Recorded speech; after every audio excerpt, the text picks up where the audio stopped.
लाहौर पर यह हमला करने के बाद अब बड़ी चीज, एक और बड़ी खबर, विदेश मंत्री, अमेरिकी विदेश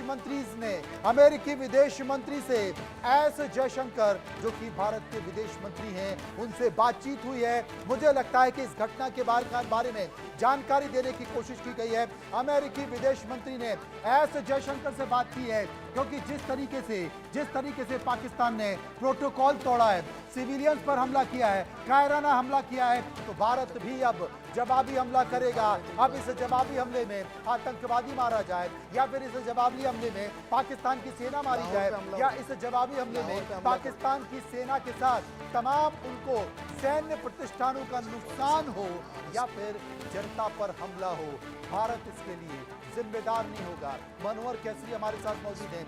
राजनाथ सिंह ने तीनों सेनाओं के अध्यक्ष से बात की है, एनएसए बैठक ले रहे हैं, नरेंद्र मोदी पल पल की जानकारी ले रहे हैं, और मनोहर, अमेरिकी विदेश मंत्री ने एस जयशंकर से मुलाकात की है। बड़ा, कुछ बड़ा और भी बड़ा। मनोहर। जी बिल्कुल, आपने सही कहा। जिस तरह से देश के अलग अलग इलाकों की खबर आ रही है, पठानकोट की बात हो, अमृतसर की बात हो, जम्मू की बात हो, भुज की बात हो, इस मद्देनजर राजनाथ सिंह, जो केंद्रीय रक्षा मंत्री है, उन्होंने chief defence staff Anil Chauhan और तीनों आर्मी चीफ से बातचीत की है और लगातार टच में बने हुए हैं। वहीं ऑफिशियल की ओर से प्रधानमंत्री को भी इस बात से अवगत कराया गया है कि अब इस मामले में हमारी सेना क्या कर रही है, कितने फाइटर जेट गिरा चुके हैं। ये भी जो खबर है, जो इंडिया न्यूज ने ब्रेक किया, जैसा कि आपने बताया कि लाहौर में भी हमने ड्रोन गिराया है, तो और 3 फाइटर जेट को, पाकिस्तान की जो फाइटर जेट है उनको हमने मार गिराया है। 100 से करीब मिसाइल हमने उधर से मार गिराया है। जो ड्रोन जम्मू की ओर आ रहा था उसे मार गिराया है। तो ऐसी स्थिति में जो हालात है उसे लेकर के टॉप ऑफिसर रक्षा मंत्री राजनाथ सिंह सभी एक दूसरे के टच में है। वाकई बड़ी खबर यहाँ पर लगातार आ रही है, और आपको बता दें, अपने दर्शकों को बता दें कि अमेरिकी विदेश मंत्री ने एस जयशंकर से बात की है। एस जयशंकर से इसलिए बात की है क्योंकि पाकिस्तान की कायराना हरकत हुई है, और अगर देखा जाए तो पाकिस्तान ने अपनी सभी हदों को पार कर दिया गया है। भारत बार बार अंतर्राष्ट्रीय मंचों पर अपनी प्रेस कॉन्फ्रेंस के जरिए, अपने स्टेटमेंट्स के जरिए ये बता रहा था कि भारत ने किसी भी पाकिस्तान के सिविलियन ठिकानों पर या सैन्य प्रतिष्ठान पर हमला नहीं किया है। उसने सिर्फ पुख्ता खुफिया जानकारी के साथ आतंकवादी ठिकानों पर हमला किया है। लेकिन पाकिस्तान ने क्या किया?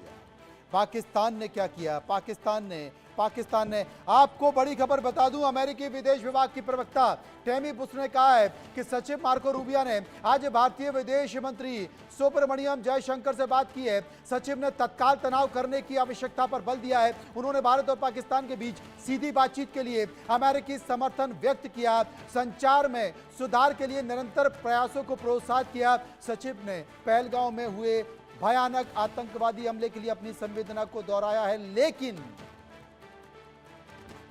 लेकिन आपको बता दें कि अब रात को, यह बात पहले की है, लेकिन रात को पाकिस्तान की तरफ से कायराना हमला किया है, और कायराना हमला किया है तो जवाब भारत देगा। देश के रक्षा मंत्री राजनाथ सिंह तीनों सेनाओं के अध्यक्ष से बातचीत कर रहे हैं। एनएसए प्रधानमंत्री नरेंद्र मोदी से बातचीत कर रहे हैं। प्रधानमंत्री नरेंद्र मोदी रक्षा मंत्री और तीनों सेनाओं के अध्यक्ष संपर्क में हैं। उधर अमेरिकी विदेश मंत्री से बात देश के विदेश मंत्री ने की है। बात अब बाहर निकलेगी। आप टीवी स्क्रीन पर 6 तस्वीर देखिए। पहला ड्रोन अटैक, उसके बाद दूसरा ड्रोन अटैक पाकिस्तान की तरफ से डिफ्यूज कर दिया गया, बुझा दिया गया, गिरा दिया गया। तीसरा ड्रोन अटैक, एक साथ 3 हमले किए गए। आप आकाश में आप बिजली जलते देख सकते हैं। तीसरी तस्वीर में 3 ड्रोन अटैक एक साथ किए गए, तीनों हवा में बुझा दिए गए। इसके बाद चौथा ड्रोन अटैक, आप देखिए आसमान में आपको एक जलता हुआ गोला अंगारा दिखाई देगा, लेकिन आसमान में वो आपको बुझता हुआ दिखाई देगा, उसे बुझा दिया गया। 5वां ड्रोन अटैक, आकाश में घरे अंधेरे में अभी से आधा घंटे पहले एक और ड्रोन अटैक, वो आकाश में जलते हुए अंगारे की तरफ, उसे भी भारत के एयर डिफेंस सिस्टम ने बुझा दिया। और 6वां ड्रोन अटैक एक और आपको दिखाई दे रहा है, एक के बाद एक करीब 100 हमले, 56 ड्रोन।